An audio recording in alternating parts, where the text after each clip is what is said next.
project really started by as a kind of a grant proposal to an open competitive call for grant proposals in design. It was generated by the International Design Foundation in Ulm in Germany, which has a very interesting history of kind of design culture associated with Ulm historically.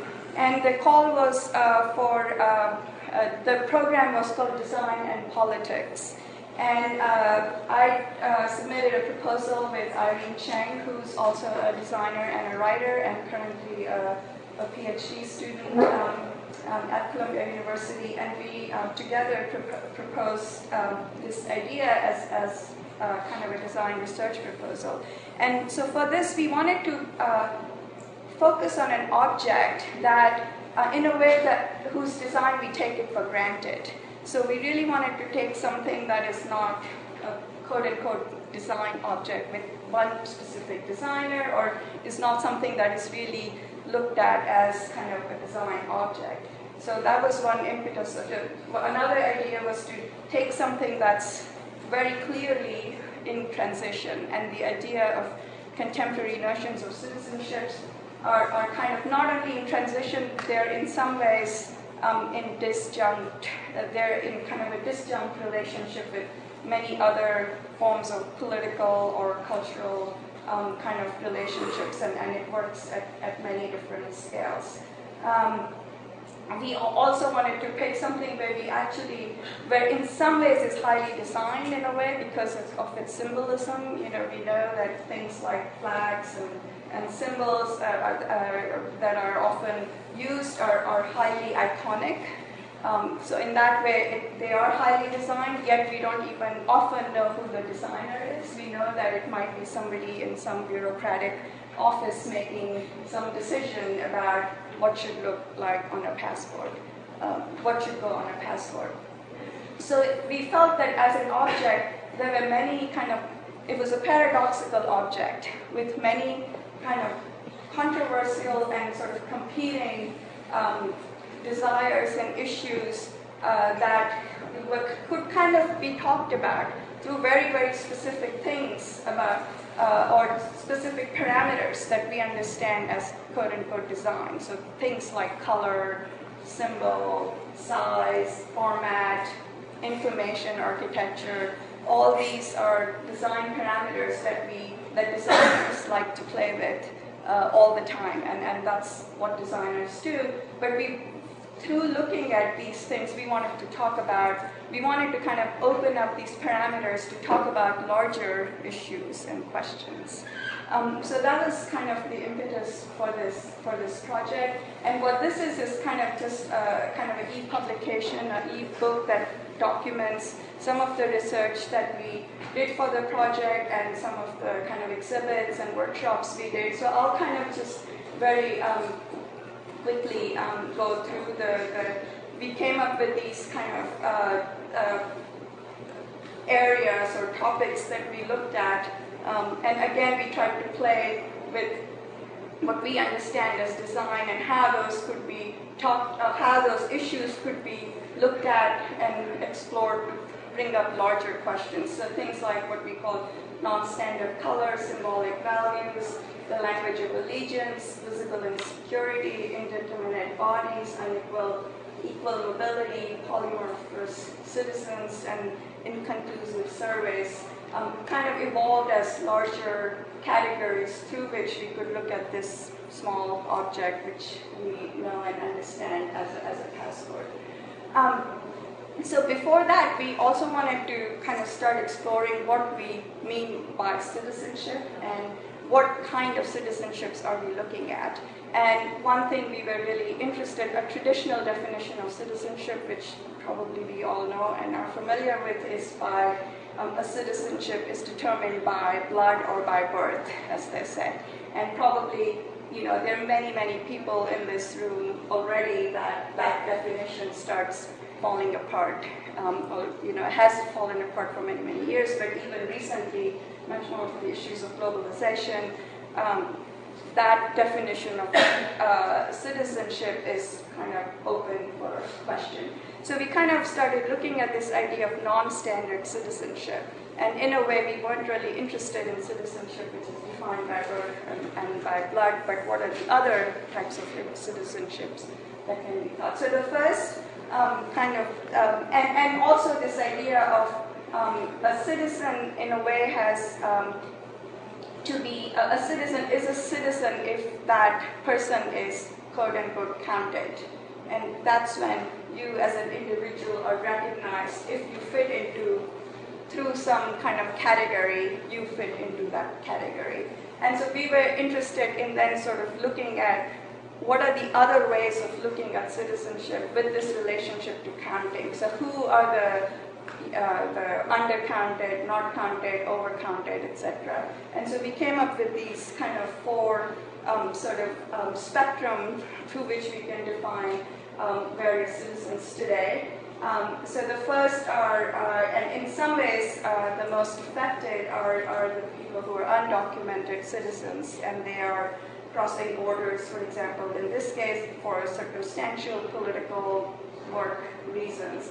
And those are the citizens who are not counted. And they're not counted not just because they are undocumented, but also because they do not count in the public sphere. Their opinions, even obviously they cannot vote, but they do not have a public sphere through which their opinion or views can be registered. So they are obviously not counted. We also don't know the numbers. Really, nobody knows the number of these not counted citizens. Then we have citizens who are undercounted, and these, at least in the US context, these are citizens who are resident aliens, often called, and they have legal permits to work and they pay taxes, but they cannot vote. And so this is a person who, Yolanda, as you see her, she actually dresses herself as a green card. And this was actually a protest against a law that would criminalize legal workers. So they are, these citizens are undercounted. Then they, at the opposite kind of side of the spectrum, they are what we call multiple citizens, or citizens who hold dual or sometimes triple or even multiple, more than 3 multiple ships. And these, in some ways, you can imagine them as kind of the stylish set, which actually the Wallpaper magazine once defined them as navigators, the navigators of the world, who kind of take advantage of being multiple citizens. But in some ways, they also have this funny relationship to kind of counting, not counting, etc. It has been documented that people who are dual citizenships tend to be not active in either of their national affiliations. So they, in some ways, they benefit from the multiple citizenship, but they are not tend to be not politically active. So these citizens were in our mind, overcounted. And then finally, of course, there are citizens who change their citizenship for tax purposes. And these we call discounted. And you would be surprised now how many of these legal firms and lawyers actually have their practices that develop passport portfolios and would look at your, if you had a lot of money, would look at your financial situations and would tell you which countries they could become citizens of and get discounted, etc. So in some ways, you could see that this idea of just one type of citizenship already for many years has started breaking down. But of course, there's the question of why is it even interesting to think about citizenship through other types of formats or even the kind of categories we're talking about. And so some of this is just as brought out by these examples, etc., is questions of migrations where the borders are the kind of the idea of movement where borders are almost either not there or are porous, and therefore the idea of place is always in transition. And sometimes and it's also for different periods of time. I think there are many examples in this exhibit that talk about this idea of movement, both temporary and in permanent way. So there are this sort of issues of kind of movement and migrations, but then there are also issues of you could be working, you could be a communication worker, for example, in this case in India, and you could actually be living, or at least a working life of a person from another country, because these are, call center workers whose night is day and day is night, because they're actually working in India, but they're really working for multinational or American companies, and their work is really, all their work habits and everyday life is completely around a time zone of another country. Then there are just employees who are directly elsewhere but really working for multinational corporations. And then there are issues of global commons, that the issues of boundaries just kind of fall apart. So there are, of course, things like, like pollution and global commons, but then there are also now infrastructures like the internet, where again, so some of you might know that the internet right now is under the jurisdiction of ICANN, which is I can remember this now, International Consortium of Names and something I'm looking at, because I forget their acronym, what it stands for, but what they actually determine and what is under their jurisdiction is what's called the DNS IP addresses. So all the websites have this www.etc.cca.org. It's under their legal jurisdiction how those names are formed and etc. And it's actually a multinational public-private partnership that actually is right now under. It's under their jurisdiction, and in fact, it was recently announced through ICANN that you can have domain names in other languages and other characters, which is a very, very interesting, I think, will have a very interesting implication for the internet. But what is interesting here is that they actually have their own elections, and they have all these various ways of trying to get multinational beyond borders input, and sort of a system where people are not, theoretically, they're not voting on the basis of their country or representation of their country, but they really are voting for what the internet as a system, as a kind of a boundaryless system, how should that work and function and be it doesn't have to do with this association with the country. So anyway, these are some of the questions kind of behind this idea of looking at this idea of citizenship, but also looking at it through this kind of small object. So the idea was, for at least in a proposal, was to again combine something that's literally that small, but that really talks about global issues and issues that kind of go beyond that. And so I'll just quickly run through some of the kind of things in the passports that we looked at and that started talking about these kind of larger issues. So the idea of color, often it was thought that the passports need to be and are in three colors, red, blue, and green. But of course, color is one of the most conspicuous and kind of innocuous attribute of a passport. But when you really look at the whole range, you see that there are shades and shades of color, and they signify discord as well as unity, and they mislead as well as clarify, because again, the representation of country by color has just kind of fallen apart. So these are 1/3 of the passports that actually exist right now, and you can start to see the kind of color range that exists in passports. The issue of color was also kind of this idea of creating a class distinction. So often, many countries have this system. In the U.S., the black passport was the diplomatic passport, thank you.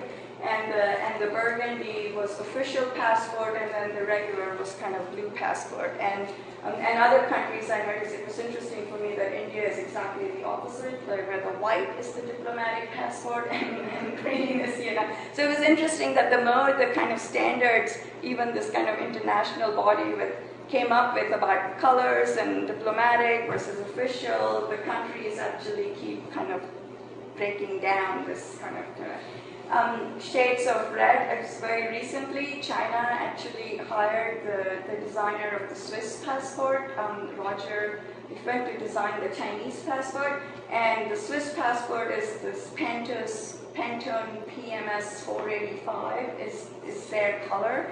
And of course, red has, as we know, many kind of ideological, cultural connotations. It would be interesting to see what red the Chinese new passport will become.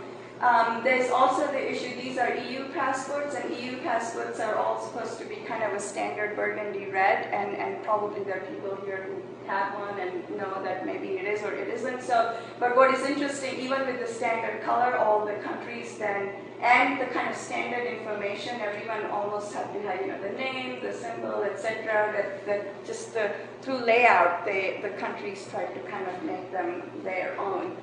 There's also the kind of look-alike passports for what we call the sort of not quite citizens. So the British government issues these kind of passports who are not, they cannot vote, etc. But therefore you have overseas temporary citizens or nationals of other British, the islands, and so there are kind of other jurisdictions that start emerging.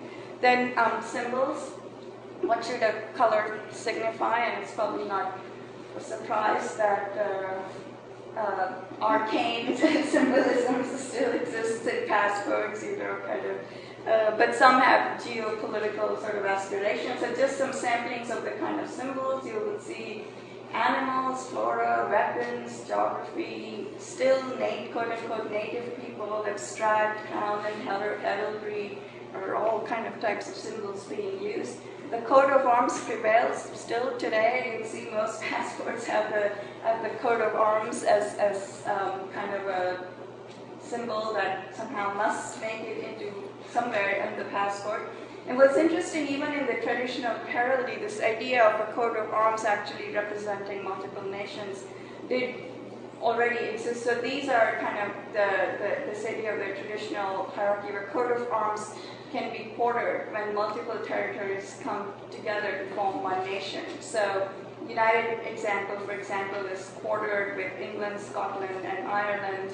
And so these are kind of family, what I call family emblems that represent the kind of heritage. And so this is actually a family of Temple, Nugent, Bridges, Shankas, Grenville, which, they kept dividing, and it ended up in the 719 kind of quarterings, and it just kind of becomes this sort of pixelated nonsense after a while. Colonial figurations. This is the passport from New Zealand that has two figures. One is supposedly, modeled on a European, and one is kind of supposedly a native person. And we found this in some official documentation that the one of the figures, the European, is modeled on Grace Kelly. I'm not sure why. And then the Australian passports have these New World animals. Interestingly, this red kangaroo and emu, and there were all these discussions about, the kind of animals as sort of not being undignified to be on this sort of heralded atmosphere, but they were chosen apparently because these animals can only move forward and not backwards. So that was the symbolism that they were trying to associate with. And then, of course, some of the newer kind of designs have probably more seems kind of evident. It's a passport, put your country on, the cover of the passport. But it's interesting that also that some are now kind of making regional associations, and what's really important is not your country, but the kind of, it's like the EU. So this is the Central America, which is the CA4 treaty, so you have Guatemala, El Salvador, Honduras, and Nicaragua, and then you just highlight the country. And then some authority once came up with this idea of world passport that didn't go anywhere. This idea of the language of allegiance, what language actually is used in the passport is sort of interesting to look at. It's kind of, as we said, embedded in the phraseology of ceremonial statecraft and propositions about the relationship between a state and those residing within or passing through its borders. So these are some of, it's probably too small for you to read here, but it's interesting who has the jurisdiction. So this is actually the Indian passports I happen to know, and I think it says the President of India gives you the authority. For the United States, for some reason, it says the Secretary of the State. And, I'm not sure why there are these subtle distinctions about, who has the authority. So this idea of what should a citizen be called, a citizen, subject, national, what is the difference between a citizen, a subject, and a national? And the dictionary defines, citizen, subject, national mean a person on allegiance to and entitled to a protection of a sovereign state, etc. I won't go into kind of the details, but the idea that there are kind of very specific ways of defining. So all citizens are national, but not all nationals are citizens, at least in the U.S. context. And then, so this is this idea of non-citizen nationals that kind of get the U.S. passport. The idea the multilingual, the EU passport have to have multiple languages. And the passport, if you look at the history of the passport, the passports were actually really kind of recommendation letters. They started with this sort of idea that the king would give this recommendation letter that, without let or hindrance, that you should pass through these borders. Then, of course, a lot of these passports have this counterfeiting kind of technologies they're embedded in. So they use a variety of techniques, the luscious fluorescent fibers, rainbow coloring, perforations, etc. And they're kind of incredible detail, but incredible patterns. They're kind of ultraviolet inks that you can put it in different light and different different pattern images. And I thought it could be interesting actually to do an exhibit using, some of these kind of techniques. And often they're kind of intentional mistakes. So the Belgian passports actually has errors and misspellings, so that somebody who might be counterfeiting the passport may not recognize that it's been, that they're intentional misspellings. Of course, passports, the luxury goods, they've also kind of become a type of a branding. So a lot of luxury goods kind of make their own passports. The U.S. passport is now, the new design, I probably haven't seen it, is just plastered with propaganda. It has kind of quotations, it has poems, it has these old paintings. It's actually, it would keep you entertained if you're bored in an airport looking at the airport. And then there's this sort of interesting of what, as we move from passport to this newer kind of technology, what sort of information should the state be allowed to kind of gather. And so for passports, there you have fingerprints, finger scans, iris scans, DNA, all these are technologies in action. And what is also interesting, some of the newer technologies are now used more in countries like Afghanistan and Iraq and all these countries who are kind of in, are kind of grounds for kind of experimenting with this new kind of technology.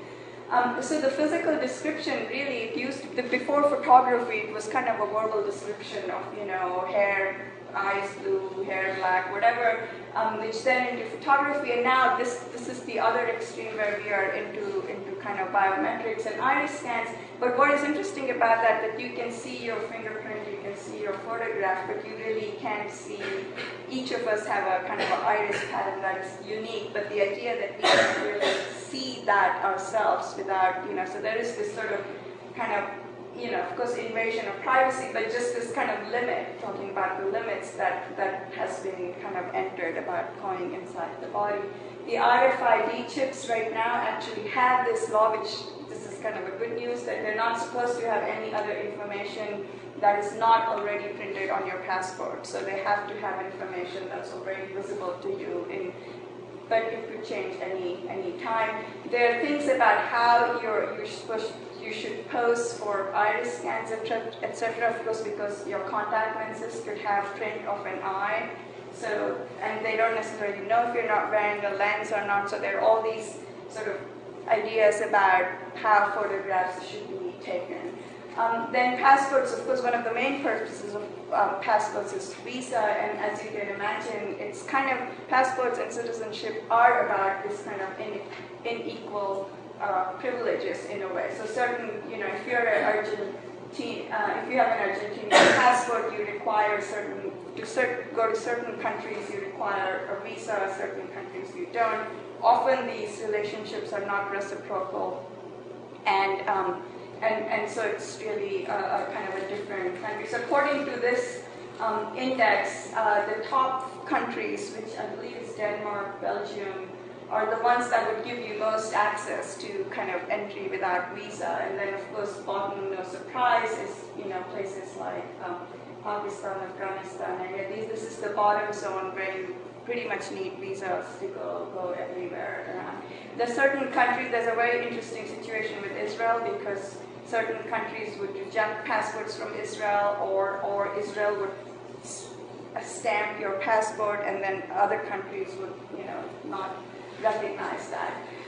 So this is the main part, and I'm just going to very quickly run through this. So what we really did were kind of similar to, in some ways, to this exhibit, where we, based on many different accounts of different types of citizens, we kind of created these mini stories that tell you the kind of categories I described earlier, and talked about real stories and citizens with different types of citizenships, and then we kind of recreated their passports, what we thought they should look like, just by sort of remixing.